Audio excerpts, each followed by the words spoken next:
सूर्य नारायण की व्रत कथा। एक समय की बात है।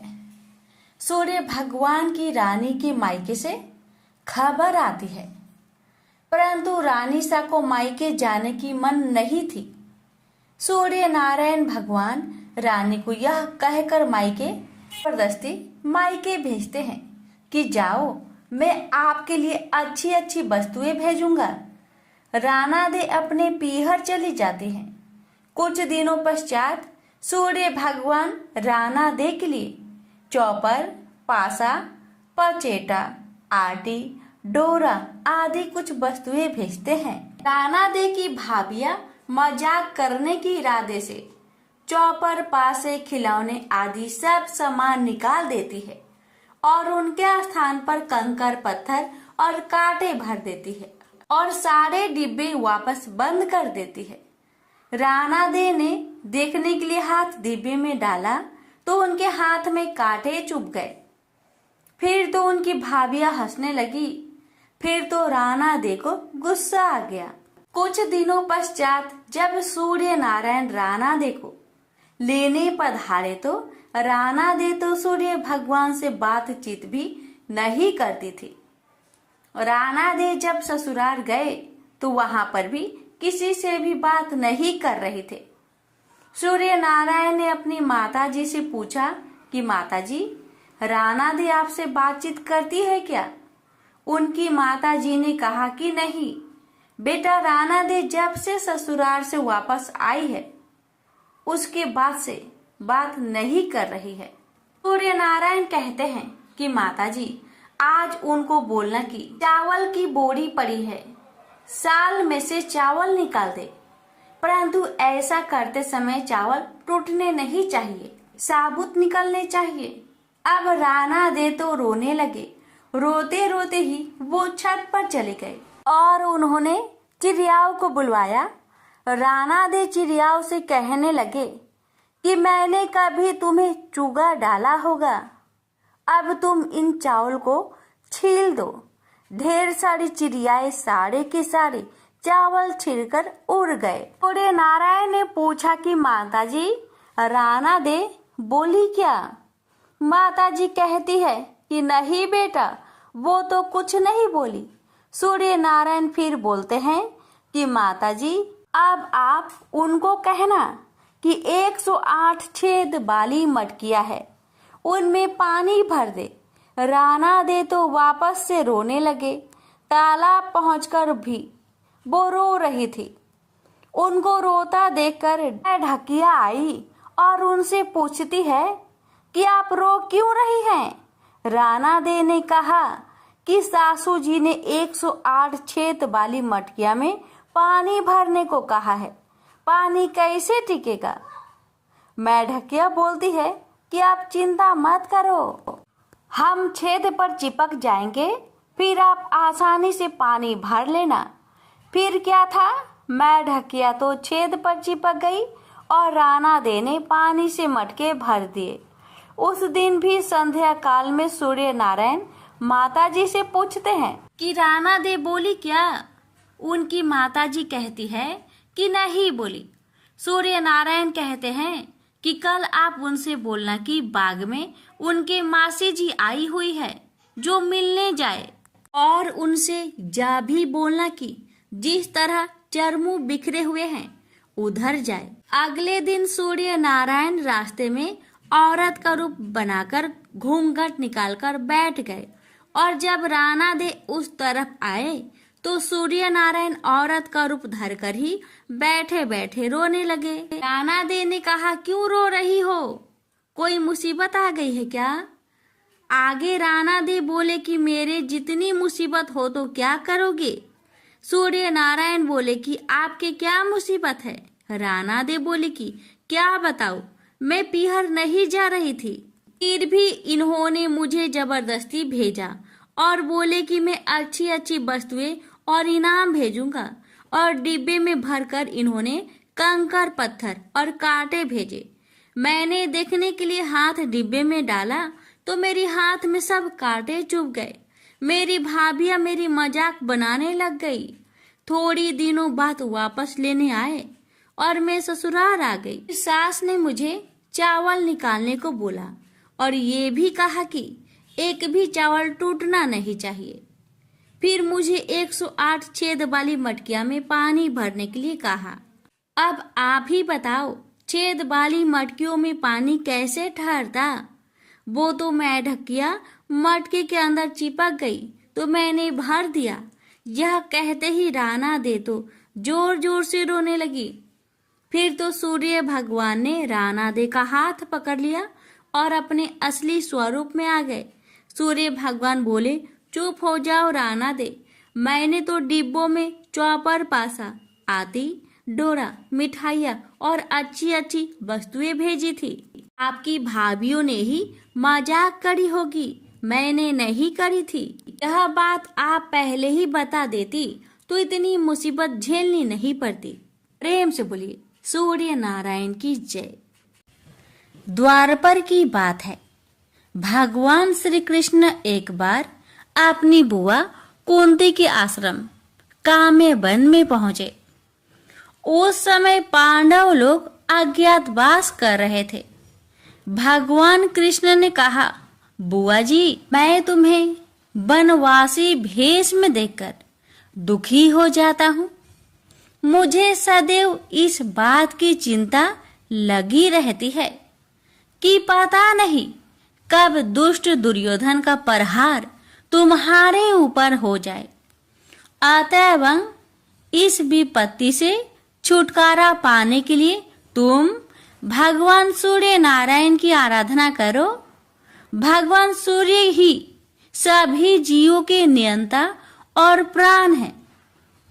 उनके तेज से ही जीवों का उद्धार होता है। भगवान कृष्ण ने बतलाया कि एक बार शंकर जी से पार्वती जी ने कुछ पूछा था, उसे मैं तुमसे बतलाता हूँ। शिव जी ने पार्वती जी से कहा, यदि तुम इस बात की जानकारी प्राप्त करना चाहती हो तो मथुरापुरी में जाओ। कहा, सूर्य पुत्री यमुना जी की धारा प्रभावित होती है। यमुना के तट पर ऋषि, महर्षि, मुनि आदि निरंतर तपस्या रत रहते हैं। भगवान रुद्र की आज्ञा से पार्वती जी कालिंदी यमुना तट को चल पड़ी। कुछ ही दूर जाने पर उन्हें रास्ते में रोती बिलखती एक स्त्री दिखाई पड़ी।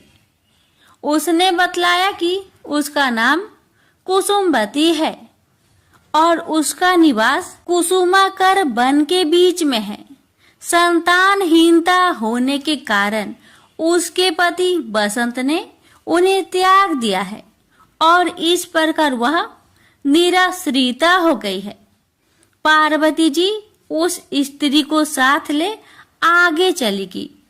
उन्हें रोती हुई एक दूसरी स्त्री मिली। उसने बताया कि मेरा नाम गंगा है। मेरे पति महाराज शांतनु ने पुत्रों के जीवित न रहने के कारण मुझे अपमानित किया, जिससे मैं दुखी होकर घर चली आई हूँ। इसी प्रकार थोड़ी दूर जाने पर मधुबन में माधवी नाम की एक स्त्री और मिली, जो पति के वैभव का नाश होने के कारण घर से निकाल दी गई थी। इनके अंतरल आगे जाने पर कुमुद वन में कुमुदा नाम की स्त्री से भेंट हुई, जिसके पति को राजा ने बंदी बना लिया था और वह व्याकुल होकर विलाप कर रही थी। उन सभी स्त्रियों को साथ लेकर पार्वती जी यमुना तट पर जा पहुंची। उस तट पर पूजन उत्सव देखकर पार्वती जी ने ऋषि पत्नियों से पूछा कि यह किस देव की आराधना हो रही है, इस पूजन का विधान और फल क्या है। उनकी बात सुनकर एक ऋषि पत्नी ने कहा, यह जगत पिता सूर्य नारायण का व्रत है और सभी मनोरथों को पूर्ण करने वाला है। इस व्रत को करके प्रत्येक नर नारी अभिष्ट सिद्धि प्राप्त होती है। तुम्हारी भी यदि कोई वांछा हो तो इस व्रत को करके प्राप्त करो। ऋषि पत्नियों से ऐसी बात सुनकर पार्वती जी अत्यंत प्रसन्न हुई और उस व्रत के विधान का फल को जानकर शिव जी के पास लौट आई। पार्वती जी ने इस व्रत को करके विघ्न नाशक गणेश जी जैसे पुत्र को प्राप्त किया। प्रेम से बोलिए सूर्य नारायण की जय। सूरज भगवान रोज उठते और जग में प्रकाश देने चले जाते। एक दिन भगवान को लगा कि राना दे सूखती चली जा रही है, तो राना दे से पूछा कि तुम्हारे मन में क्या है। राना दे बोली, मेरे मन में खीर खाने के भोजन की इच्छा है। भगवान बोले, मांगा भी तो क्या मांगा, ये तो हम रोज खाते हैं। राना दे बोली, भगवान आप खीर खांड के भोजन जिमते हो, मैं तो खट्टी रब जिमती हूँ। भगवान बोले, राना दे तुम झूठ बोलती हो, एक जैसा भोजन मेरी माँ हमको देती है। राना दे बोली, सुबह आप मेरी थाली लेना, मुझे आपकी थाली देना। दूसरे दिन जिमते समय भगवान ने पानी के गिलास को टक्कर देकर गिरा दिया। माताजी बोली, तुम मत उठो, मैं दूसरा गिलास भर देती हूँ। माताजी गए, इतने में भगवान ने थालियाँ बदल ली।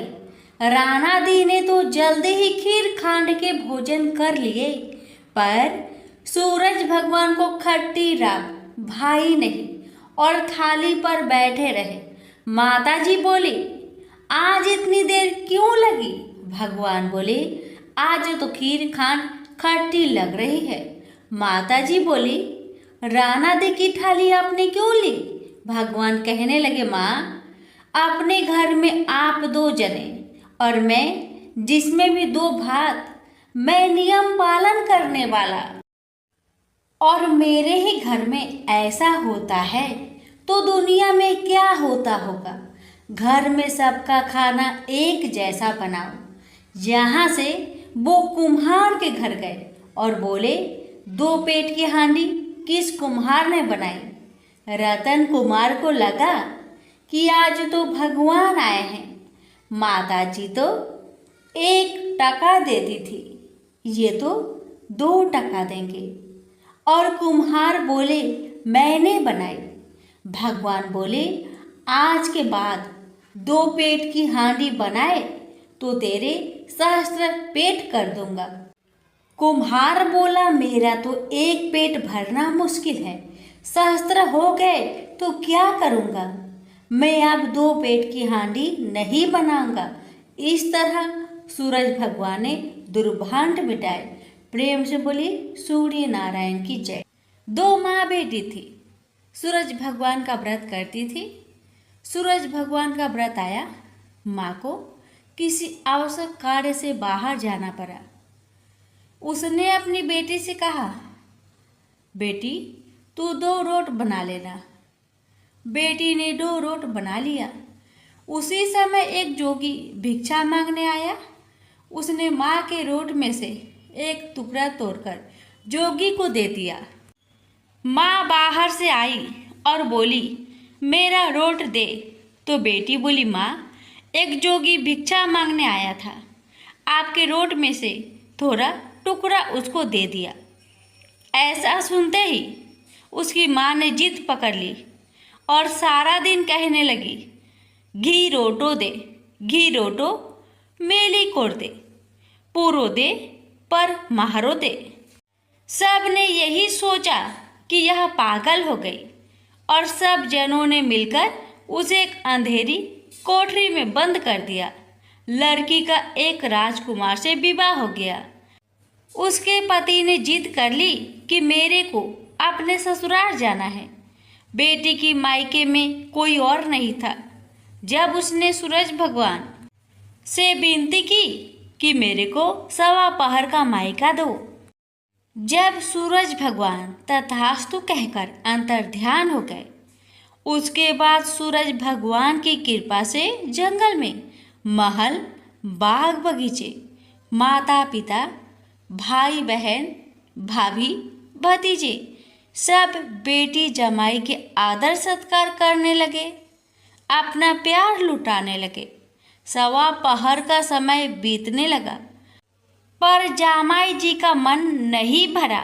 बेटी बोली, चलो देर हो रही है। उसको पता था सवा पहर होते ही सब खत्म हो जाएगा। वो अपने पति को लेकर जाने लगी। उसके पति ने अपने एक पाँव की मोचरी वहीं छोड़ दी। आधे रास्ते गया और बोला, मेरी मोचरी वहीं रह गई। उसने बहुत समझाया, आपके क्या कमी है, पर वह नहीं माना। वापस जाकर देखा तो वहाँ जोर से हवा चल रही। जहाँ भोजन बनाया वहाँ राख उड़ रही। पेड़ के नीचे उसकी मोचरी रखी थी। उसके पति ने उसका हाथ पकड़ा और पूछा, ये जादू किया तुमने? तब उसने अपने पति को सारी बात बताई। उसके पियर मायका में कोई नहीं है, उसकी एक बावली माँ है। ये तो सूरज भगवान ने उसको सवा पहर का मायका दिया। उसने और उसके पति ने सूरज भगवान से प्रार्थना की और सूरज भगवान की कृपा से उसकी माँ ठीक हो गई और उसको बहुत सारी धन दौलत देकर विदा किया। हे सूरज भगवान, जैसा लड़की को दिया वैसा सबको देना। कहानी कहते सुनते हुक्कारा भरते सभी के परिवार को देना। प्रेम से बोलिए सूर्य नारायण की जय। प्राचीन काल में एक नगर में एक वृद्धा रहती थी। उसका नियम था कि वह हर रविवार घर आंगन गोबर से लिपकर भोजन तैयार करती और सूर्य देव को भोग लगाकर ही भोजन करती थी। ऐसा व्रत करने से उसका घर अनेक प्रकार से धन्य धान्य से पूर्ण हो गया। श्री हरि की कृपा से घर में किसी प्रकार की विघ्न या दुख नहीं था। सब प्रकार से घर में आनंद रहता था। इस तरह कुछ दिन बीत जाने पर उसकी एक पड़ोसन, जिसकी गौ का गोबर वह वृद्ध लाया करती थी, विचार करने लगी कि यह वृद्ध सर्वदा मेरी गौ का गोबर ले जाती है, इसलिए अपनी गौ को घर के भीतर बांधने लगे। वृद्धा को गोबर न मिलने से रविवार के दिन अपने घर को न लिप सकी, इसलिए उसने न तो भोजन बनाया न भगवान को भोग लगाया तथा स्वयं भी उसने भोजन नहीं किया। इस प्रकार उसने निराहार व्रत किया। रात्रि हो गई और वह भूखी सो गई। रात्रि में भगवान ने उसे स्वप्न दिया और भोजन न बनाने तथा लगाने का कारण पूछा। वृद्धा ने गोबर न मिलने का कारण सुनाया। तब भगवान ने कहा कि माता, हम तुमको ऐसी गौ देते हैं जिससे सभी इच्छाएं पूर्ण होती है, क्योंकि तुम हमेशा रविवार को गौ के गोबर से लिपकर भोजन बनाकर मेरा भोग लगाकर खुद भोजन करती हो। इससे मैं खुश होकर तुमको वरदान देता हूँ। निर्धन को धन और बाज स्त्रियों को पुत्र देकर दुखों को दूर करता हूँ तथा अंत समय में मोक्ष देता हूँ। सपने में ऐसा वरदान देकर भगवान तो अंतर ध्यान हो गए और वृद्धा की आँख खुली तो वह देखती है कि आंगन में एक अति सुंदर गौ और बछड़ा बंधे हुए हैं। वह गाय और बछड़े को देखकर अति प्रसन्न हुई और उसको घर के बाहर बांध दिया और वहीं खाने को चारा डाल दिया। जब उसकी पड़ोसन वृद्धा ने घर के बाहर एक अति सुंदर गौ और बछड़े को देखा तो देश के कारण उसका हृदय जल उठा और उसने देखा कि गाय ने सोने का गोबर किया है, तो वह उस गाय का गोबर ले गई और अपनी गाय का गोबर उसकी जगह रख गई। वह नित्य प्रति ऐसा ही करती रही और सीधी साधी वृद्धा को इसकी खबर नहीं होने दी। तब सर्वव्यापी ईश्वर ने सोचा कि चालाक पड़ोसन के कर्म से वृद्धा ठगी जा रही है, तो ईश्वर ने संध्या के समय अपनी माया से बड़े जोर की आंधी चला दी। वृद्धा ने आंधी के भय से अपनी गौ को भीतर बांध लिया। प्रातःकाल जब वृद्धा ने देखा कि गौ ने सोने का गोबर दिया तो उसके आश्चर्य की सीमा न रही और वह प्रतिदिन गौ को घर के भीतर ही बांधने लगी।